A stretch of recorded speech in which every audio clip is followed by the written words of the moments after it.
My name is George Pifko. I was born in Brooklyn. I lived in New York the biggest part of my life. About 1939, 1940, I left New York to go to Connecticut. 1941, when Pearl Harbor happened, I sent a letter to my draft board to find out what my status was. I found out immediately. I immediately got a notice that you have been selected.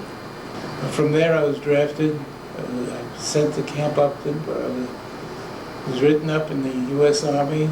I enlisted for the infantry. I did my basic training in the South. I was assigned to the 45th Division, Message Center Unit, 157th Battalion. And there I stayed until I finished our training. They were looking for flyers. They wanted pilots, bombardiers, navigators, and all your requirement was that you had 2 years of college, and you could qualify for it.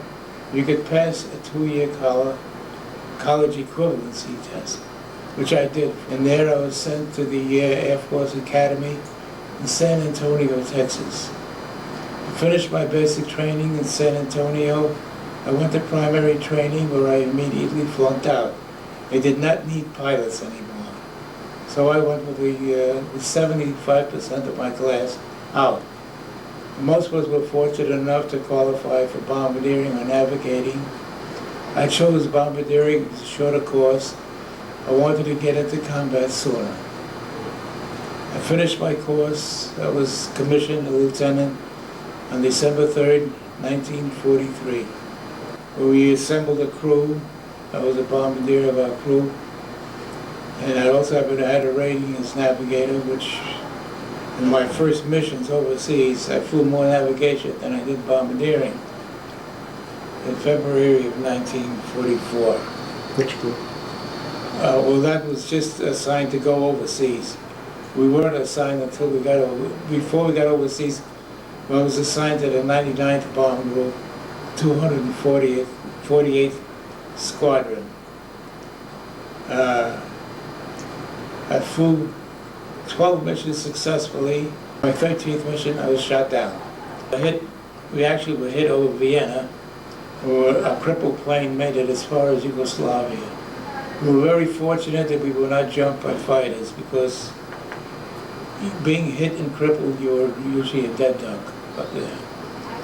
We made it to Verstein. I was next to the last one out of the plane. My chute did not open, so I had to actually claw my chute open. I was fortunate I had a chest chute instead of a back chute. When I jumped, I pulled the handle, and there it stood in my hand, and the pack was still on my chest. I had to claw that open to get it out, and as it popped open, I hit the ground at the same time. A fraction of a second later, and I would have been dead. So that was my gift from God for that day. I was captured by the Croatians. From the Croatians, I was turned over to the Germans, turned us over to the Hungarians, and then back to the Germans. I had a final interrogation in in Budapest, Hungary. There I was assigned to Stalag Luft 3 POW camp in Germany. And that was on July 26th. I stayed at Stalag Luft 3 until February 28th, when we were suddenly all alerted, and we were evacuated the camp because the Russians at that time were crossing the Oder, which was not far from the camp. Now, while in the present camp, our treatment was pretty good. We were very fortunate that we were flyers. Commissioned officers, flyers, were given very good treatment. When we left Stalag Luft 3,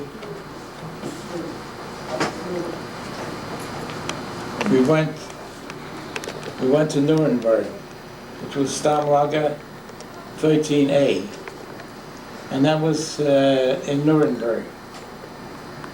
We stayed there from February through April. In the beginning of April, they marched us out to Moosburg. That was Stammlager 7A. And there we stayed until we were liberated by Patton's 3rd Division. In that time, while we were on the march, once we left Stalag 3, the times were pretty rough. Food was very low, medical care was non-existent, and we survived mostly on our own means. We had fellows that were college students when they came in. There were medical students who took care of our chemical needs, and so on and so forth.